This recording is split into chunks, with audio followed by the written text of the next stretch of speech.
맞습니다. 오늘 아침에 귀한 시간을 자리 내주신 여러분들께 먼저 감사하다는 말씀을 드립니다.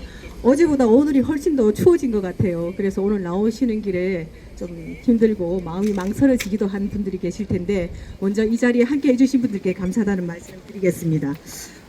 오늘 이 행사를 주관하는 여성 백인 행동은 지난 2019년에 조국 교육 가족 비리 사건 때 조국 장관의 법무부 장관의 사퇴 운동을 촉구하면서 전국 최초로 규탄 시위를 하면서 국민적 여론을 환기시켰고 또 오거돈 전 부산시장의 성비 사건 때 사퇴와 더불어 구속 그리고 시민 명예를 실추시킨 것과 관련해서 손해배상 소송을 청구하면서 한 6만여 명에 가까운 서명 캠페인을 전개했던 그리고 사회의 불공정과 부당한 불이한 이러한 일들의 목소리를 내어왔던 부산 여성단체입니다.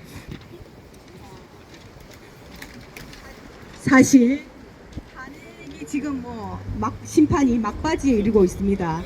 다 끝나가는데 무슨 의미가 있겠냐라고 생각하는 사람들도 계시겠지만 지금이야말로 탄핵 심판 결정을 앞두고 있는 시점이라서 헌재를 향한 우리 부산 여성들의 간절한 외침도 있다는 것을 한번 알리고 또 모쪼록 헌재가 공정하고 현명한 판단을 내려주길 바라는 마음에서 이렇게 기자회견을 열게 되었다는 것을 먼저 말씀드립니다. 우리는 지난 연말 그리고 새해를 맞이해서 거의 2달이 지나고 있는데요. 현재 이 짧은 기간 동안에 대통령 계엄 선포 이후에 참으로 많은 사건과 사회의 불편부당하고 불공정한 현실을 목도하고 있습니다.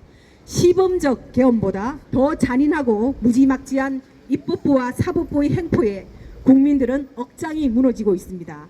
12월 3일 밤 지난해 대통령이 계엄 선포할 때만 해도 사실 저도 영문도 모르고 멍하니 계엄 상황을 TV 화면으로 지켜보면서 사실 일반 사건 뉴스처럼 사실 이건 그냥 해프닝일 거야 라는 그런 생각이 들었습니다.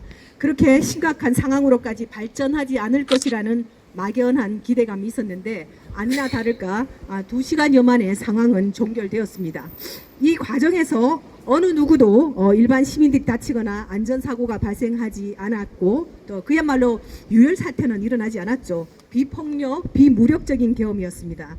이는 애초에 국민 불평과 사상을 유발할 계획이 없었다는 것을 잘 보여주고 있습니다. 그리고 이어서 발표된 즉각 계엄 해제와 대통령 대국민 담화는 계엄에 대한 이유와 그동안 국민들이 몰랐던 대한민국의 현실을 명명백백히 알려주는 대국민 각성의 계기가 되었습니다.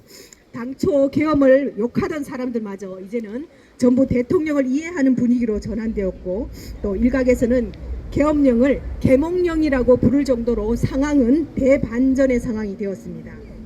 여러분 이미 매스컴이나 언론 통해서 여러분들이 잘 아시다시피 공수처의 무리한 불법 영장 집행 과정과 불법 대통령 체포 행각 그리고 도주와 증거인멸에 우려도 없는 현직 대통령을 구속하는 초유의 사태가 벌어진 현실을 보면서 얼마나 기가 막혔습니까?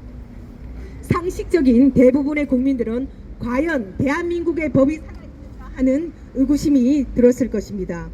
야당은 국정 안정을 위해서 시급히 탄핵안을 가결하려 하지만 진정한 평화와 안정은 하루빨리 대통령을 석방해서 잘못되고 불법적인 요소들을 바로잡아 나라의 정상을 회복하는 길이 바로 국정 안정이라고 생각합니다.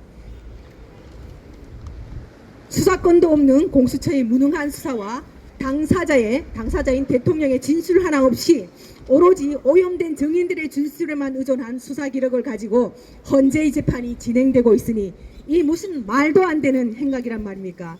더군다나 탄핵 소추의 80%가 내란 혐의인데 정작 헌재는 빠른 재판을 위해 형법상 내란죄를 빼버리고 재판 심리를 진행하고 있습니다.